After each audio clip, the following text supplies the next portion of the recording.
right, here we go. Hey, how y'all doing? This is lesson 15. So this is for Confirmation 2 classes, lesson 16, I'm sorry. And the title was, what does it mean to say I do? Right. So we're going through the sacraments here, and this is one of the sacraments of vocation, Right. which is marriage. And so, of course, it could have been a touchy topic. We're going to deal with a lot of subjects that are in the news and in the world today. In the modern world we live in, it's something that's thrust upon us, especially as Catholics, to try to be modern, to try to be up to date. Yeah.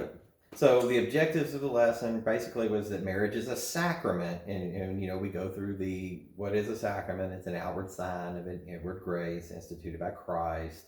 And then we talked about the characteristics of matrimony and how it's a lifelong commitment. Mm-hmm. It's not something, it's a covenant. It's something that we make a bond with, a family bond, just like God makes covenants with us. We make that covenant with our spouse and God. Right. And so we talked about that. And then discerning who is the right person for you. And we talked about all of those topics, and you know, showing the videos did cover a lot of the modern topics that we're encouraged to go along with, like the same-sex marriages, and the frequency of divorce, and living together before marriage. We talked about in brief all of those topics, and how we were to respond to that as Catholics.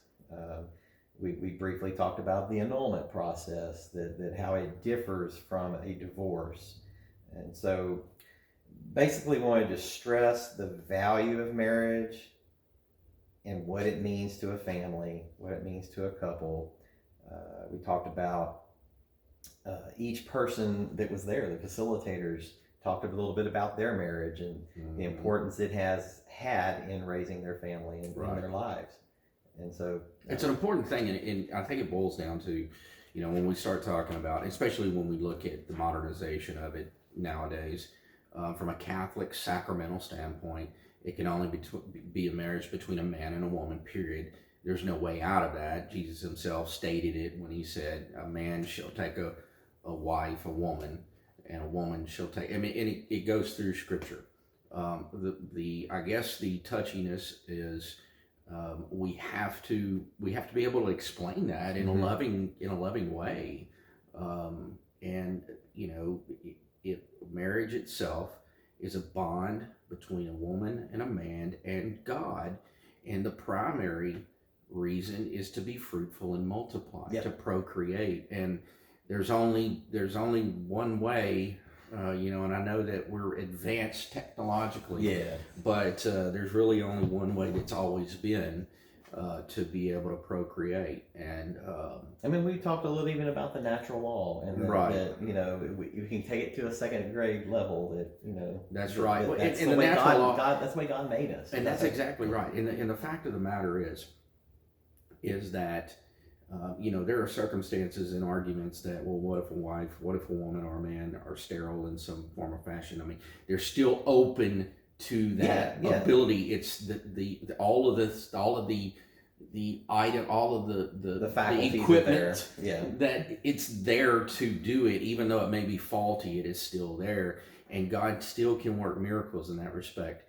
But I think that's where it lies, and then not only that, but I mean, the importance of, like you said, you know, having sex before marriage is a no-no. I mean, all of that's a no-no, and that's what we're taught. It's plain and simple.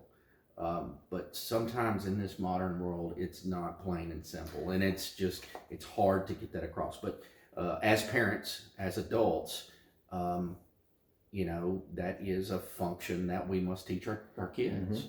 And we must know about it. You know, we must know what the church itself teaches. And we even sold it kind of like that we like to be, you know, counter-revolutionary, even the fact that we're standing up against a society that does all of these things.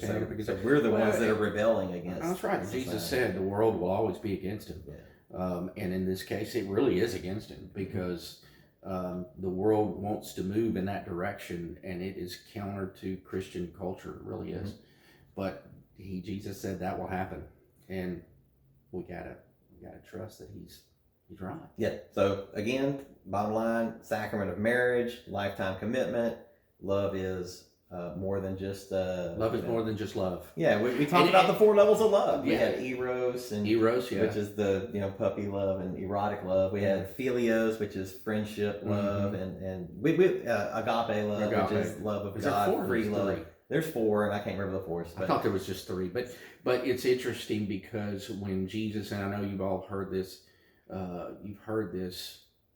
story from Scripture when Jesus had risen and he met the apostles on the beach as they were fishing, and they came in and he had a charcoal fire going, and he asked Peter, he said, "Do you love me?" And what he asked him each time was, "Do you agape?" In other words, do you love me to the point of God love, to this and Peter never really got it. He kept saying philo. Yes, I philo you.